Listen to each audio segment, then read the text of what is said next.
42% BC కోటాకు కట్టుబడి ఉన్నామన్నారు కాంగ్రెస్ నేతలు. మోదీకి చిత్తశుద్ధి ఉంటే రిజర్వేషన్లకు ఆమోదం తెలపాలని డిమాండ్ చేశారు.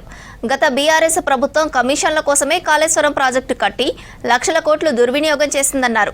ప్రజా సొమ్మును దోచుకున్న వారెవరిని వదిలిపెట్టే ప్రసక్తే లేదన్నారు. ఇక బడకచెర్ల ప్రాజెక్టు నిర్మాణం పూర్తి కాకుండా ఆపే ప్రయత్నం చేస్తున్నామన్నారు కాంగ్రెస్ లీడర్స్.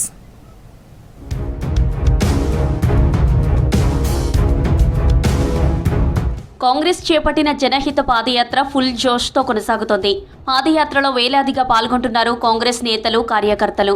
ఉదయం శ్రమదానం చేస్తున్న PCC chief Mahesh Kumar, AICC in charge Meenakshi Natarajan స్థానిక నేతలు, కార్యకర్తలతో డైరెక్ట్గా ఇంటరాక్ట్ అవుతున్నారు.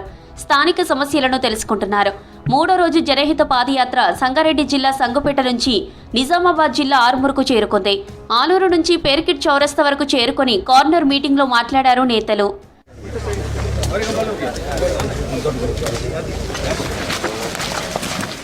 కమిషన్ల కోసం కాళేశ్వరం ప్రాజెక్టు కట్టి 1,00,000 కోట్లు మట్టిలో పోశారని ఆరోపించారు పీసీసీ చీఫ్ మహేష్ కుమార్ గౌడ్. ప్రజా సొమ్మును దుర్వినియోగం చేసిన వారిని ఎవరిని వదిలిపెట్టేది లేదన్నారు. బనకచెర్ల ప్రాజెక్టు నిర్మాణం పూర్తి కాకుండా CM Revanth, deputy CM Bhatti Vikramarka ఎన్నో ప్రయత్నాలు చేస్తున్నారని చెప్పారు. కాంగ్రెస్ పార్టీ జవాబుదారీతనంతో ప్రజాప్రభుత్వ పాలన కొనసాగుతుందన్నారు పీసీసీ చీఫ్. కేసీఆర్ గారు ముఖ్యమంత్రిగా ఉన్నప్పుడు 10 ఏళ్లు అస్తవ్యస్తంగా పాలన చేసి దాదాపు 7.5 నుంచి 8 లక్షల కోట్ల అప్పు మన నెత్తిన పెట్టిపోయినటువంటి వాస్తవం మీకు తెలుసు. ఆర్థిక నిర్బంధం అంతా ఉన్నప్పటికీ కూడా ఉచిత బస్సు మొదలుకొని ఇవాళ సన్న బియ్యాల వరకు చక్కటి కార్యక్రమాన్ని ఎక్కడ కూడా తగ్గకుండా మనం ఇస్తున్నటువంటి సందర్భం. కేంద్రంలోని బీజేపీ సర్కార్ ఎన్నికలు జరిగే రాష్ట్రాల్లో ఓట్లు తొలగిస్తుందని ఆరోపించారు ఏఐసీసీ ఇన్ఛార్జి మీనాక్షి నటరాజన్.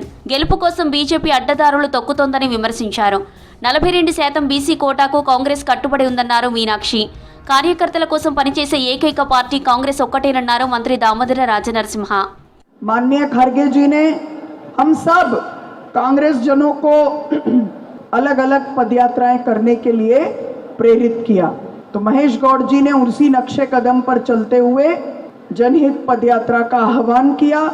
मैं आपके बीच में एआईसीसी की कार्यकर्ता होने के नाते और तेलंगाना में काम करने का जो मुझे पार्टी ने काम सौंपा है, उसके तहत आपके बीच में जनहित पदयात्रा में शामिल होने के लिए आई। మన కమిటీ గ్రామంలో కూర్చొని ప్రతి ఇంటికి పోయి ప్రతి ఇంటిని తట్టి వారికి అయ్యా నీకు రుణమాఫీ జరిగింది, నీకు గృహజ్యోతి వచ్చింది, నీకు గ్యాస్ సిలిండర్ వచ్చింది, నీకు ఆరోగ్యశ్రీ వచ్చింది, నీకు రైతు భరోసా వచ్చింది.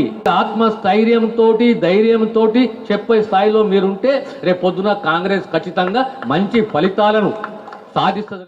ఇల్లు లేని నిరుపేదలకు కాంగ్రెస్ సర్కార్ ఇందిరమ్మ ఇండ్లు ఇచ్చి వాళ్ళ గౌరవాన్ని కాపాడుతుందన్నారు ప్రభుత్వ విప్ ఆది శ్రీనివాస్. 10 ఏళ్ల బీఆర్ఎస్ పాలనలో ఒక్క రేషన్ కార్డు ఇవ్వలేదన్నారు. రాజన్న సిరిసిల్ల జిల్లా వేములవాడలో ఇందిరమ్మ ఇళ్ల పట్టాలు పంపిణీ చేశారు ఆది శ్రీనివాస్. బనకచెర్ల పాపం ఎవరితో ఉంటుంది. ఈరోజు శ్రీశైలం రాకముందే బ్యాక్ వాటర్ అనేక టీఎంసీ రోజు తరలిపోతుంటే అది బీఆర్ఎస్ పాపం అవునా కాదు దయచేసి ఆలోచన చేయమని కోరుతున్నాం. ఆ రోజు మా పీసీ అధ్యక్షుడు రేవంత్ రెడ్డి గారు అనేక సందర్భాల్లో ఈ అవినీతి అక్రమాల ప్రభుత్వాన్ని గద్దె దించుతాం, వారిపైన విచారణ జరుపుతామని చెప్పని ఇచ్చిన మాటకు ఈరోజు విచారణ జరుపుతున్నాం. బీజేపీ బీసీలను మోసం చేస్తుందని ఆరోపించారు దేవరకొండ ఎమ్మెల్యే బాలు నాయక్. 42% రిజర్వేషన్ను బీజేపీ అడ్డుకుంటుందని ఆగ్రహం వ్యక్తం చేశారు. కాంగ్రెస్ కు చిత్తశుద్ధి ఉంది కాబట్టే దళిత బిడ్డ ఖర్గేను ఏఐసీసీ అధ్యక్షుడిగా కాంగ్రెస్ చేసిందన్నారు. మోదీకి చిత్తశుద్ధి ఉంటే 42% బీసీల బిల్లులకు ఆమోదం తెలపాలని డిమాండ్ చేశారు బాలు నాయక్. బీసీలో మోసం చేస్తుంది భారతీయ జనతా పార్టీ. బీసీని నువ్వు పార్టీ అధ్యక్షుని చేయకుండానే మోసం చేసినావు, రామచంద్రరావుకి ఇచ్చినావు. కానీ మా పార్టీ వల్ల మాకు విధానం ఉంది. కాంగ్రెస్ పార్టీ ఎప్పుడు కూడా బలహీన వర్గాల పట్ల, దళితుల పట్ల, గిరిజనుల పట్ల, మైనార్టీల పట్ల మాకు కమిట్మెంట్ ఉంది.